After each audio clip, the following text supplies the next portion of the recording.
The secure room was silent except for the hum of Tony's decryption rig. The walls were reinforced, soundproofed, isolated from the rest of CTU. It was the only place they could do this without being detected. A single overhead light buzzed faintly, casting a stark glow over the steel table where Jack Bauer sat, his fingers idly rolling a pen. Across from him, Tony Almeida hunched over the laptop, his expression tense, his hands moving fast over the keyboard. Between them, Nina Meyer's phone lay cracked open on the table. Jack had pulled it right out of her pocket. A calculated risk, because the moment she realized it was missing, this entire operation would explode. They had minutes, maybe less.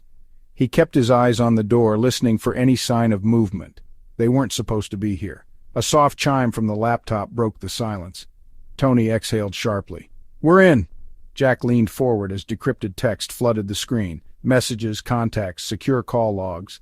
Some of it was coded chatter, the kind intelligence assets use to insulate themselves, but one message stood out from the rest. A simple note. No sender, no signature, just 6 words. 22 triads form the keystone. Jack's grip tightened around the pen. His gut told him this wasn't just another piece of intercepted intelligence. It was a warning, or worse, a countdown. Tony read the message twice, flipping the phone over in his hands as if expecting something more. "It doesn't read like a threat," he muttered. "More like a declaration." Jack exhaled through his nose. "That's what worries me." Tony set the phone down, rubbing his jaw. Nina intercepted this, but did she pull it herself, or did someone want her to have it? Jack shook his head. That was the problem with Nina. Even when she was telling the truth, it was usually for the wrong reasons. He grabbed a marker and turned to the whiteboard behind him, scrawling 3 words in sharp, deliberate strokes. Triads, Keystone 22. Tony tapped the note. Triads, groups of 3, stability, reinforcement, resilience. He nodded toward the whiteboard. Power structures are built in tripartite systems because it makes them harder to collapse. Governments, intelligence agencies, military-industrial networks, the financial system. If one part fails, the others adjust to compensate, have to hit all 3. Jack's eyes flicked to the board. But this isn't your normal fire sale. He tapped the number. 22 triads. Tony leaned back. All interconnected. He frowned. If you wanted to take down a system like that, you couldn't attack everything at once. His voice dropped. You'd need to pull the keystone. Jack stared at the board, his mind working ahead. That was the first layer, the structural layer, but something about the number nagged at him. Jack leaned forward, voice low. There's more to it. Look at the number. 22. That's deliberate. Tony frowned, processing. Numerology? Jack sighed in exasperation. You still haven't opened that copy of the Emerald Tablet I gave you. It's not just a number, it's a concept. 22 represents mastery of duality. 11 patterns affirmed, 11 negated. A system in balance until someone decides which half survives. Tony's face darkened. His gaze flicked back to the message. Then his breath hitched. Jack, he said slowly. 22 triads. Maybe we just need to switch it around. That's 3, 22, and you know where we've seen that. Jack did indeed. 322 appears on the Skull and Bones logo, a membership that coincidentally appeared on the resume of every corrupt politician who had tried to have him killed. Jack's jaw tightened. Everything was coming together. That's it. Tony shook his head. There are a dozen secret societies, Jack. The Freemasons, the Bilderbergs, hell, even the Illuminati. Jack cut him off. No, I've learned things the hard way. His voice was clipped, deliberate. This wasn't just another Ivy League fraternity, it was an operation. The old order established it in the U.S. to control the pipelines of power. Tony's brow furrowed. You're saying Skull and Bones wasn't just about influence, it was infrastructure. Jack nodded. Presidents, senators, CIA directors, Wall Street executives. They don't just come from Skull and Bones, Tony, they are funneled through it. Tony leaned back, rubbing his jaw. A system to ensure only their own make it to the top. Jack's voice was low. And more importantly, to make sure no one else does. Tony's fingers drummed against the table as he processed. A gatekeeping structure. Jack tapped the marker against the board.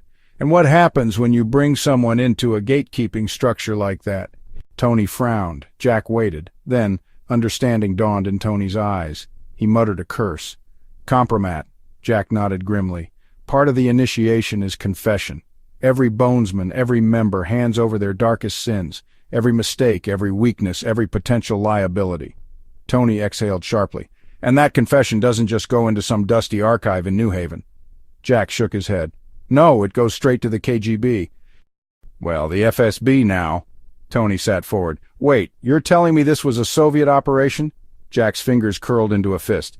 People don't understand. The Illuminati, the Tsarists, the Bolsheviks, the Soviets, the oligarchs, Putin.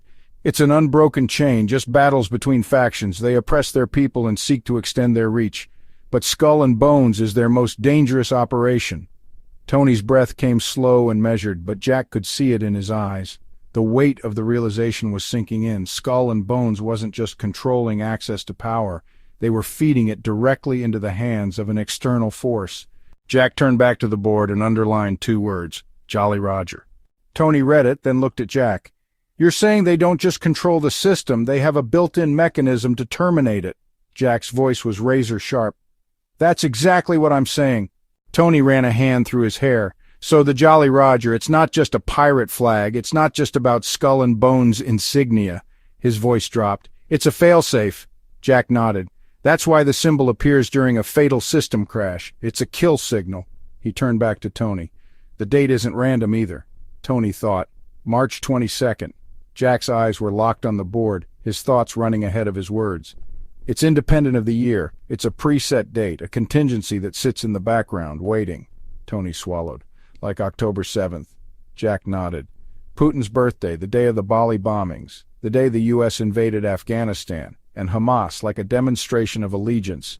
Tony's head was spinning. He rubbed his temple. How does the message fit it? Jack tapped the phone still sitting on the table. That's the proof. It's been triggered. Tony was already packing up. Jack, this means... Before he could finish, the PA system crackled to life. In accordance with Doge directives, Nina Myers has been appointed acting director of CTU, effective immediately. Jack and Tony exchanged sharp looks. All classified projects are now subject to Doge review. Discussion of past or ongoing operations is strictly prohibited without explicit authorization from oversight officials. The room felt smaller, the air heavier. The announcement continued. Effective immediately. All security access is revoked, and all operations are hereby terminated. Personnel must surrender their identification credentials to Acting Director Myers and vacate the premises without delay. Instructions for the reapplication process will be provided via official email correspondence. Jack clenched his fists. Tony clutched his arm. Jack, what about my Bitcoin? Jack was already moving. It's all infected anyway, just a carrier for the virus. Burn that rig. We need to get out, now. Footsteps pounded in the hallway, heavy, armed, incoming. Jack grabbed the phone, shoving it into his pocket. They had seconds. March 22nd wasn't coming. It was here.